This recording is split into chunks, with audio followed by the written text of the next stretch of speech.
warshadahay soo galeen oo roodhida bay sameynayaan. waxaan leeyahay anigu waxaan u fahmay kuwa ganacsaday roodhida ka ganacsadana ka qaylinayaan waxaan doonayaa 2 milyan oo xabadood in aqoonta loo soo saaro cidna aan loo daba fadhiisan cidna aan loo baryo. warshadahay soo galeen oo roodhida bay sameynayaan. markay ka hadlayaan 2021 mashruucan waxa loogu talagalay inuu isbixiyo haddii beer la sameeyo iyo haddii roodhi la sameeyo haddii qudrad la sameeyo dee dadku ha nabadgeliyaan. waan la yaabay habeen dhaweyto markii roodhida laga sheekeynayay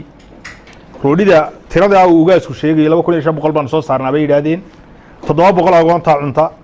1900 baa suuqa loo iibgeeyaa hargeysa intay 1900 ka qaadi kartaa waa dhibicna maaha moofo waliba inta ay ka badan bay samaysaa haddana taas laga cabanayo roodhiba caynkaas waxaan leeyahay war laga xishoodo waxyaalaha noocaasa in insha Allah la taageero waxqabadka iyo horumarka iskuulka iyo aqoonta la iska rab taago soo iibiyaan wixii ay kaga helaan ba ku qaataan gal lama tartami karno anigoo intaas oo dhan suuqna waa xor hadii laga wax fiicnaaday dadaal u baahayd laakiin tiifka cabashanta ma damahayn waxaan doonaynaa dawladda oo intaas ugu horeyso inay naga qabtaan oo hawsha aad iyo aad nooga hawl galaan anagu wasanahay cabashadii u gudbinayeen dawladana dawladdu waa dawladii naga xigaan aqoontan baa aqoonta dalka anaguna inta leeg baan u gudbinaynaa waxaanu qabanno inaa sidan noo soo galo waxaan codsanaynaa si degdeg in wax laga qabto oo dawladdu wax ka qabato oo la joojiyo inay dadku agoomaa waxba u ogolaadeen sida waagi bariyaba xukuumaddu uga hortaagan tahay ay doonayaan ama dhakhtar ha noqoto lagu dabiibayo ama waxa ka soo baxay lagu daweynayo iyaga ama beerihii wax ka soo baxay inay waxna ka cunayeen waxna lagu iibinayay inay mar walba xukuumaddu ka hortaagantay aad iyo aad baan leenahay madaxweynaha Ilaahay ka siiyo ee inta xilka hayso iyo inta noloshay u taagno madaxweyne sidaad imika u taagan tahay baan ku leenahay runtii anaguna waa ku garab taaganahay runtii in had iyo goraale masnacaan agoomaha dad baa had iyo goraale iskaga soo duula marka masnacaan taas oo kaliya marka roodhidana ma ahay waxyaabaha ay galaan waxa kamid ah ee imika aynu gacanta lagu hayo ee aan ognahay waxay soo galaan dhismahay soo galeen warshadahay soo galeen oo roodhida bay sameynayaan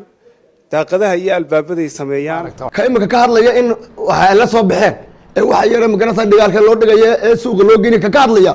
maadu malayna wax u qaban doono wax siin doono waa dhibaato wadanka oo dhan soo saameysay oo gacanta ku haysa waxay soo galeen beerahay soo galeen ay ku jiraan tamaandhada suuqeena lagu iibiyo waad aragtino gawaadhiba keenta ay iyagu khaas u leeyihiin marka waxay noqonaysaa dhaqaalihii wadanka inay bari dhow la wareegaan raxmaanka aamina arsaaqada raxmaanka qaybiya inta kuweedigu soo saaraya maaha inta agoomaa lagu biilinaya maaha arsaaqada ilaahay way ka badantay mid ka badan ilaahay weydiista hay'adina agoomaa waxa lagu biilinayo runtii hadeynaan wax ku tareen waxaan leeyahay dadweynaha reer Soomaaliland aan dhibtaan ka deyno agoomaha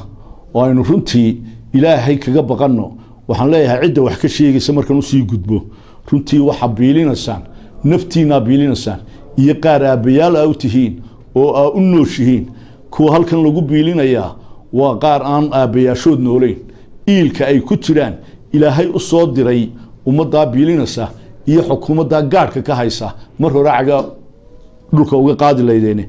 iyo runtii ilaahay runtii jasaay kaga doonaya iyo dadka inta garab taagan ayaa runtii garab kaga doonaysa waxaan leeyahay ilaahay dib ugu noqda toobad keena ubadkiina u tura naftiina u tura arsaaqada ilaahay way badantay raxmaanka aamina arsaaqada raxmaanka qaybiya inta kuweedigu soo saaraya maaha inta agoomaa lagu biilinaya maaha arsaaqada ilaahay way ka badantay mid ka badan ilaahay weydiista bustaanka iminka meesha beerta weynaynu soo eegnay ku kaloo ku taala jaamacadda Camuud agteeda oo waxyaabaha loogu talagalay inay il dhaqaale ka soo baxdo iyagu waxay ugu talagaleen 2021 waxay naga dhamaanaya maalgelintii guud iyagu waxay ugu talagaleen 100% inaynu isbixino muddada inta u dhaxaysa waxay sameeyeen maxaan ku raahday bustaanada aan idin sheegayo waxay sameeyeen isbitaalka weyn ee laga dhisay halkan calaamadaha marka airportka lagu sii socdo dhaqaalaha ka soo bax dadku way isweydiiyeen waayo insaanku wuxuu cadow u yahay waxaanu aqoon maalin walba waxaad maqlaysaa dad wax ka sheegaya dad la yaaban oo leh hay'adiiba wax iibinaysa hay'adiiba waxa samaynaysa meeshay ku dambeynaysa iyo waxa loogu talagalayna ma fahansana markay ka hadlayaan 2021 waxaan leeyahay anigu waxaan u fahmay kuwa ganacsadee roodhida ka ganacsada inay ka qaylinayaan waxaan doonayaa 2 milyan oo xabadood in aqoonta loo soo saaro cidna aan loo daba fadhiisan cidna aan loo baryin